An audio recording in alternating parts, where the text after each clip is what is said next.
qui est sûr, c'est qu'elle répond au bruit.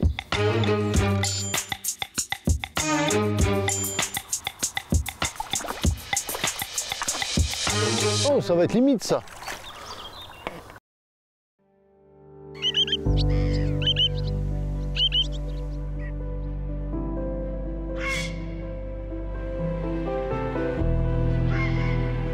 On se trouve aujourd'hui au bord du plan d'eau de Pays6, près de Toulouse, pour un premier entraînement en vue des manches qualificatives du championnat de France 3e division, région Occitanie.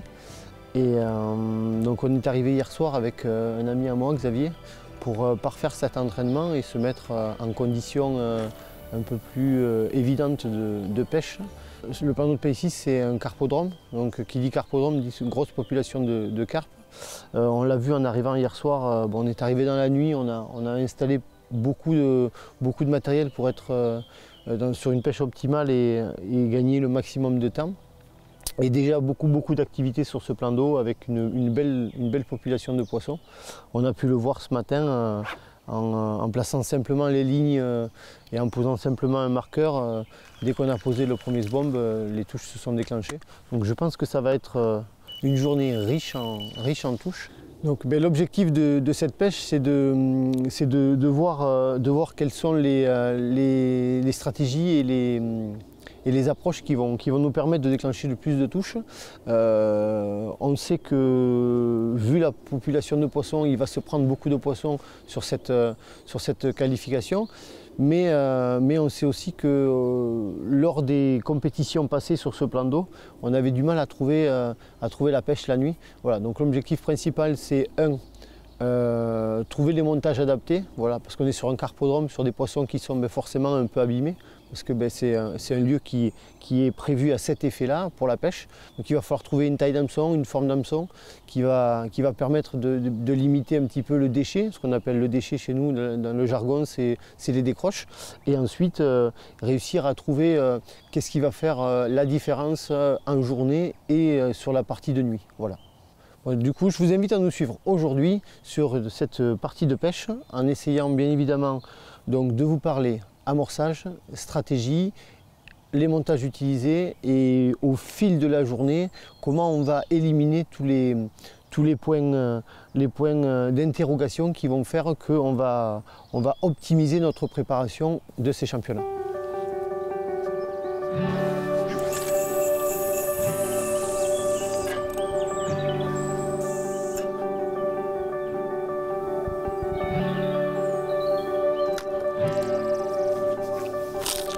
Ils n'ont pas l'air d'avoir peur du bruit.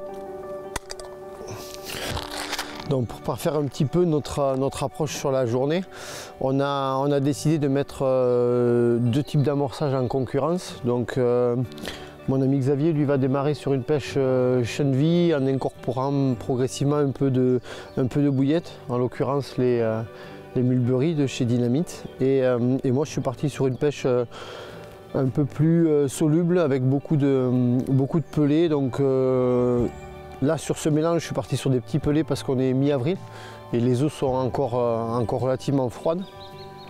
Et donc j'ai mélangé du pelé green bétaïne en 3 mm. J'ai mélangé du pelé halibut en 6 mm et du pelé robin red en 10 mm. Voilà, le tout pour essayer de concentrer la zone. Et un point sur lequel on se pose beaucoup de questions parce qu'on a eu pas mal d'infos concernant la présence de silures. Donc on a démarré la pêche à 80 mètres. Alors pourquoi 80 mètres? Parce que c'est un carpodrome, il y a des poissons partout. On a vu ce matin en se levant qu'il y avait des poissons qui sautaient à 1,50 m du bord. Mais lors des championnats, je pense qu'on va être obligé d'oublier cette distance-là et obligé de pêcher avec des distances plus ou moins correctes, sans forcément s'éloigner trop les poissons non plus, et se garder une marge de sécurité afin de pouvoir aller chercher les poissons en fin de pêche, sûrement derrière les amorçages.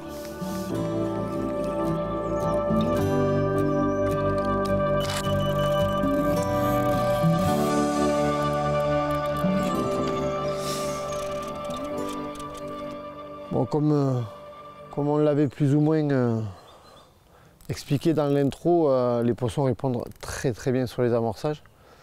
On va essayer de peaufiner 2-3 choses. Bon, on vous expliquera tout ça au fil de la journée, mais pour voir un peu le comportement du poisson sous pression. Elles ont l'air d'apprécier le bruit. Donc on va voir si, en faisant beaucoup de bruit, on arrive à les rendre un peu plus agressives.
Allez, encore un poisson.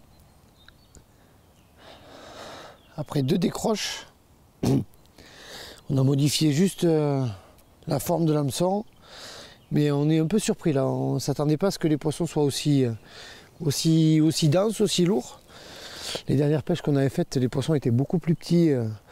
Et c'est vrai que là, ça promet de jolis scores. Ça promet de jolis scores.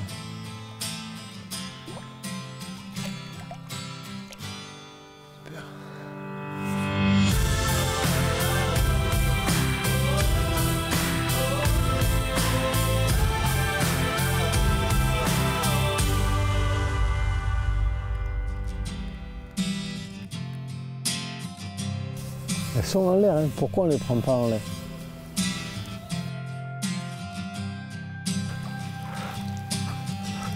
Je sais pas si elle est maillée celle-là. Oh non, c'est une brème.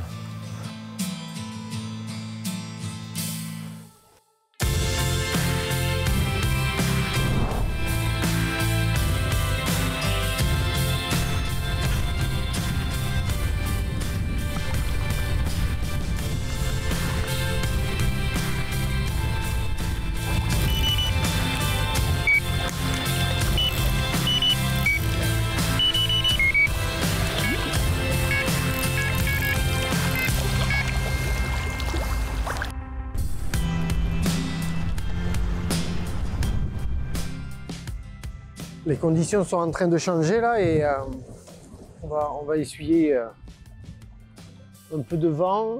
Ce qu'il y a de bien, c'est qu'il est face à nous. Et du coup, ça modifie un petit peu la stratégie et j'ai l'impression que les poissons sont en train de venir sur les amorçages et donc je pense que c'est de bon augure pour la suite.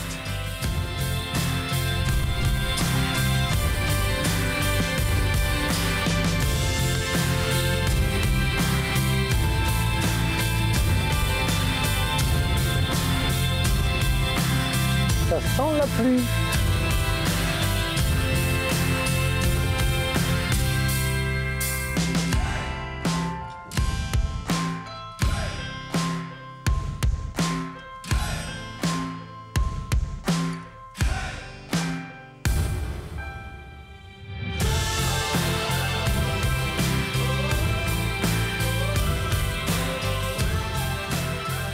Résultat, les touches s'enchaînent. On va essayer de confirmer tout ça.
Oh là, ça frotte.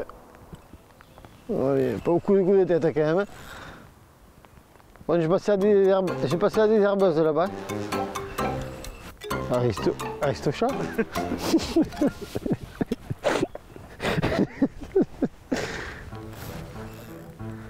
Non, mais regarde. Ah oui. Elle était harponnée. La carpe, elle était harponnée. Non, elle était harponnée par une glane, c'est sûr. Ah ouais. Non, c'est sûr. Regarde. Ouh. Bon, un truc assez improbable nous est arrivé. Une belle touche sur la canne avec un gros run, Alors au début on a pensé à un chat, on a pensé à une silure et puis il s'est avéré que c'était une carpe, mais disons qu'elle a malheureusement souffert parce que voilà, elle a subi une attaque de silure en plein combat et voilà, la pauvre elle a été massacrée. Et c'est dommage parce qu'on ne l'a pas vue, on l'a perdue juste à 2-3 mètres du bord. Et c'est dommage parce qu'on n'a même pas eu le temps de le voir, mais on va vite la relâcher parce que la pauvre là, elle est mal en point là. Tu crois qu'il est resté là? Bah il est là. Tu crois qu'il est resté là? Non. Elle a ramassé. Ouais. Oh là là, putain. Oh, elle a chargé. Ouais, elle a chargé. Ouais.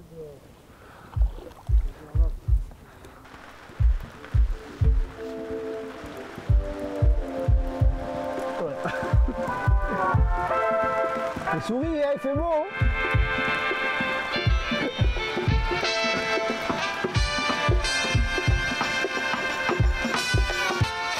Il fait beau. Oula, ça tire sur l'autre canne aussi.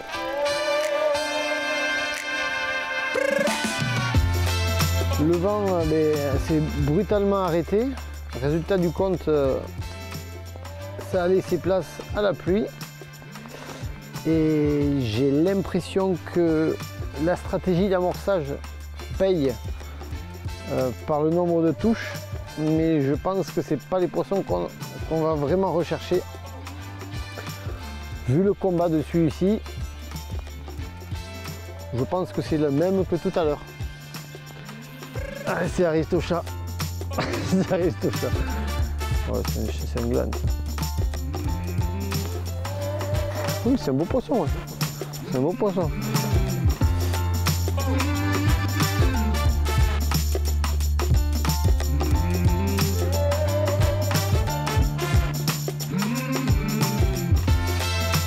Ah, la gueule du poisson.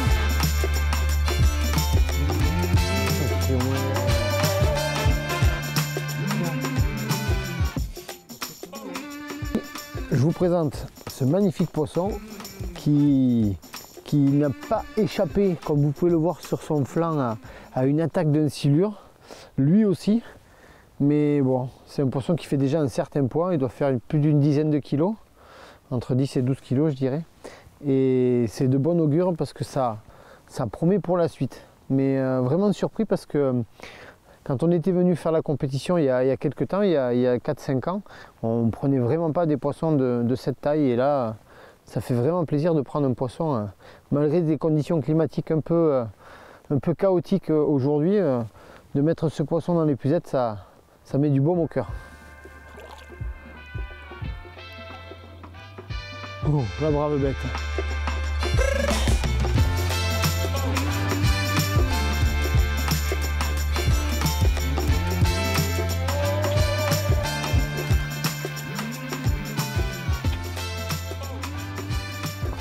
Donc on profite de cette petite accalmie entre les averses pour vous faire un point un petit peu sur la pêche qu'on a mis en place depuis ce matin.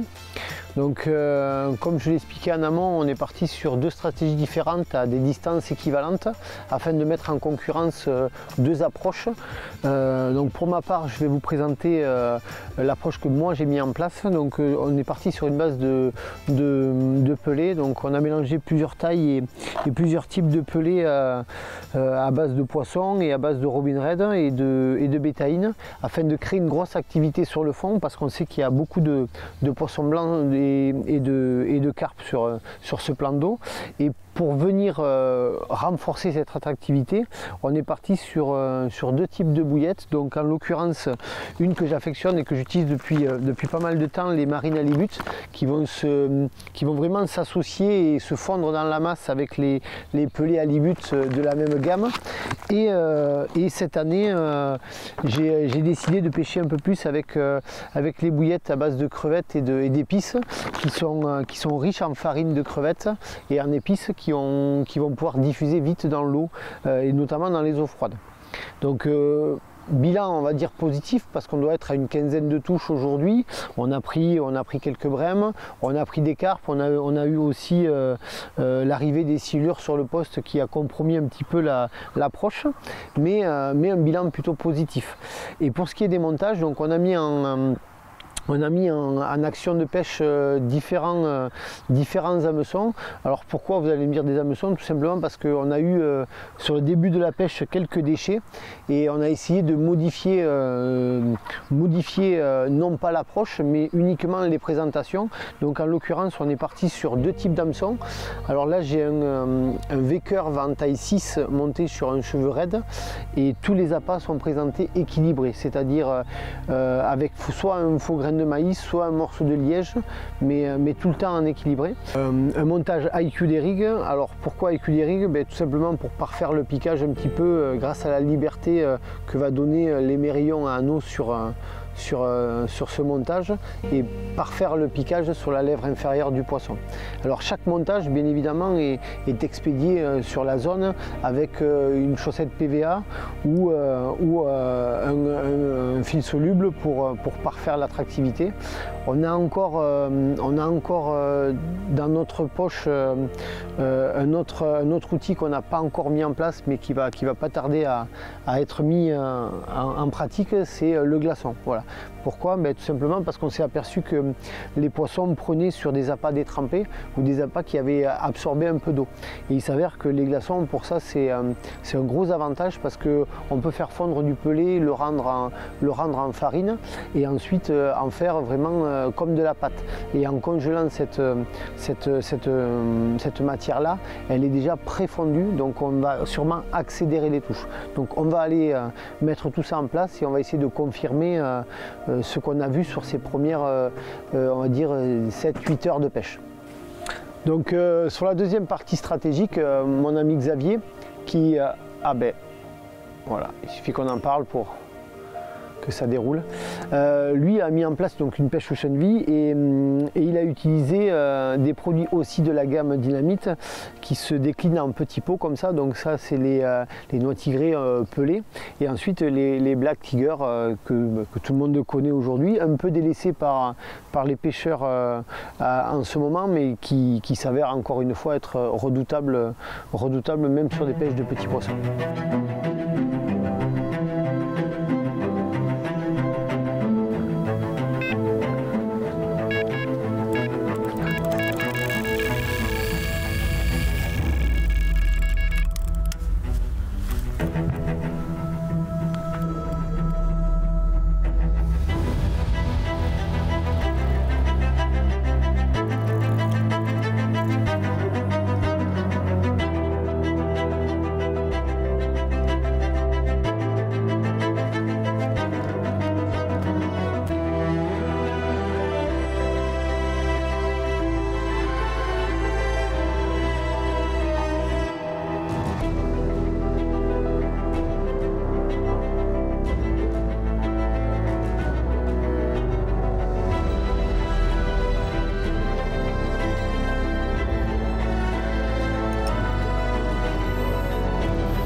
Petite astuce aussi quand vous combattez un poisson, que vous n'arrivez pas à le faire tourner ou vous n'arrivez pas à le diriger comme vous voulez, qu'il parte sur les lignes des voisins ou autre, trempez la canne dans l'eau au ras du sol et moulinez canne basse, un petit peu comme font les pêcheurs au carnassier quand ils attrapent un black bass ou comme ça, moulinez canne basse et souvent le poisson, hop, on s'aperçoit, tac, il est désorienté, il ne sait pas trop où venir et il se laisse venir tout doucement et ça évite d'aller le mettre dans les obstacles ou autre. Donc dès que vous voyez qu'il ne se dirige pas dans la bonne direction, vous trempez la canne à 3/4 dans l'eau et ça permet de désorienter un petit peu le poisson.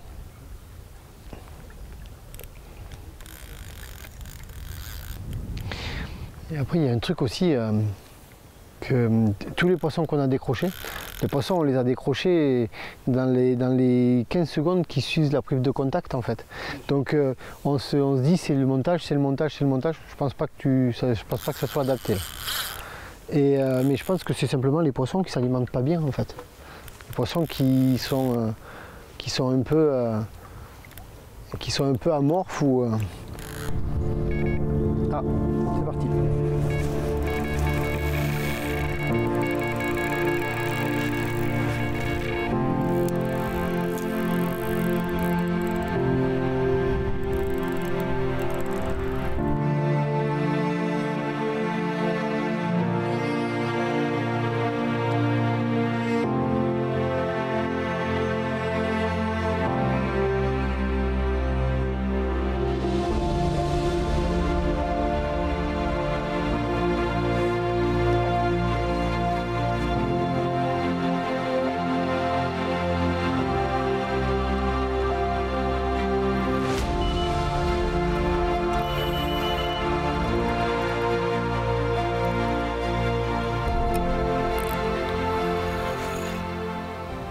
Bon, mais du coup on allait vous présenter le premier doublé de la session et puis pas le temps de s'installer devant l'objectif que rebelote, c'est reparti.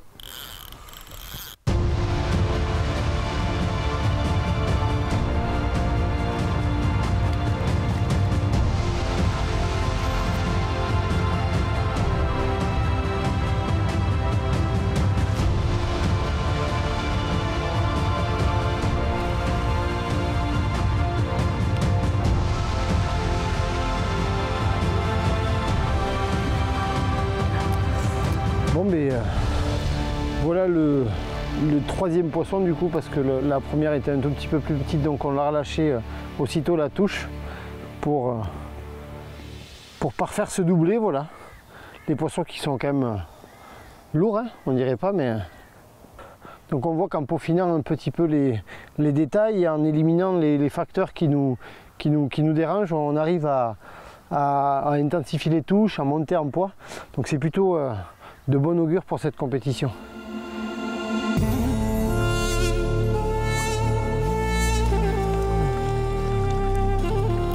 fish haute.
Bilan de la nuit un peu compliqué, on a fait seulement 2 touches pour moi et 4 poissons pour mon collègue. Une nuit compliquée. Après quelques heures de sommeil, voilà, on a replacé toutes les lignes proprement et aussitôt les lignes replacées, une première touche qui se solde par une brème et là un poisson un peu plus costaud qui se défend bien. Donc on va rattaquer la journée pardon, comme on l'a terminé, c'est-à-dire sur une pêche au glaçon et au stick, et on va intervertir les éches pour voir si on arrive à déclencher davantage de touches. Voilà. Ouais, c'est des beaux poissons, c'est pas la pêche qu'on s'attendait à faire.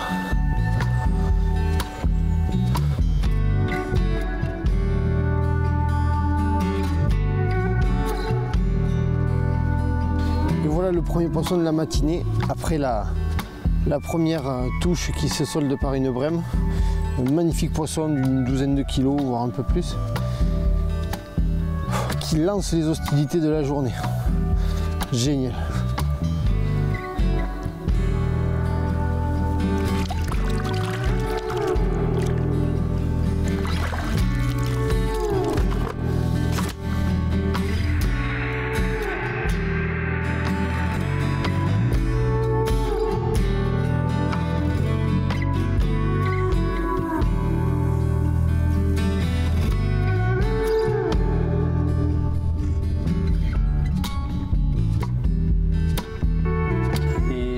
Ensuite, je suis désolé, il y a une touche.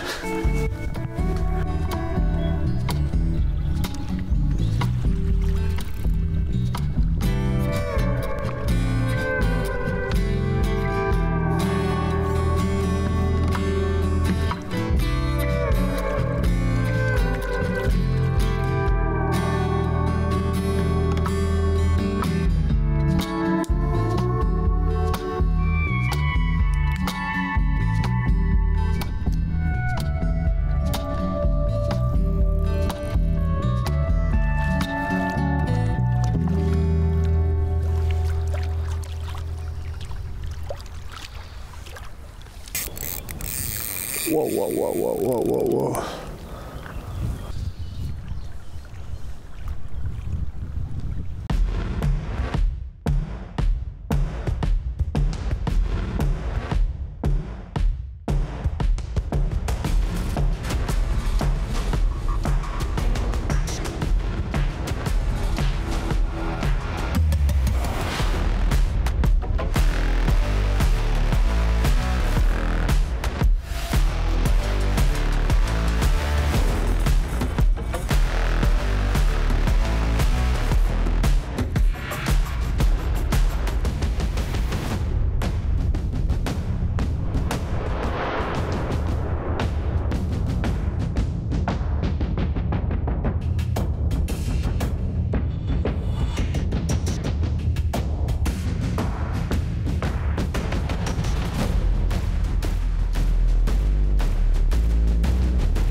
pour clôturer cet entraînement sur un quadruplé du coup, parce que Xavier est en combat.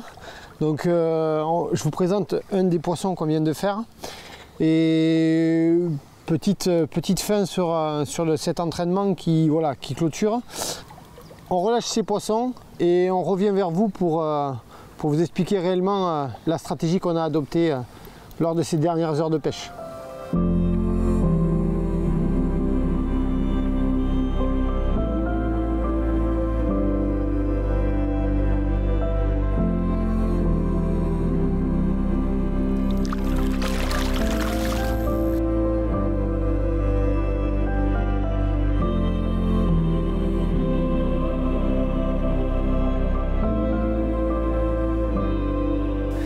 Donc, pour faire un bilan et pour conclure cet entraînement, donc on a pu voir que sur les un peu plus de 24 heures d'entraînement qu'on a fait, la pêche a évolué tout au long des heures de pêche, de la mise en place de l'amorçage à l'accoutumance des poissons. Alors, le premier bilan qui est très important et qu'il faudra qu'on retienne vraiment de ce premier entraînement et qu'on n'a pas réussi à confirmer, c'est qu'on avait du mal à maintenir les poissons en phase de frénésie. C'est-à-dire qu'on trouvait la solution pour déclencher 5-6 touches d'affilée dans un espace de temps assez court, d'1 heure, 1 heure et demie. Et après, il y avait des trous. Voilà. Et ces trous-là, il va falloir qu'on trouve la solution pour que, alors soit en termes d'approche au niveau des appâts et au niveau de la stratégie d'amorçage, soit en termes de présentation. Et une chose aussi importante et sur laquelle il va falloir qu'on revienne, c'est l'activité des poissons la nuit. Voilà. On a eu quand même cette nuit un gros trou d'activité malgré une forte implication avec mon ami Xavier sur cette partie de pêche la nuit. Et il s'avère qu'on n'a pas trouvé encore la solution pour tenir le rythme qu'on peut avoir sur les journées. Donc là, il faut vraiment qu'on se creuse la tête et qu'on arrive à trouver quel est l'élément qui va faire que les nuits vont être aussi productives que les journées. Et pour terminer, très heureux d'avoir pu partager ce moment avec vous. Alors un moment simple et c'est une première pour moi sur la page Carp Spirit France de pouvoir faire un projet vidéo et de pouvoir vous amener dans notre quotidien de compétiteur. Donc je vous dis à très vite pour une prochaine vidéo sur la page et sur la chaîne YouTube Carp Spirit France.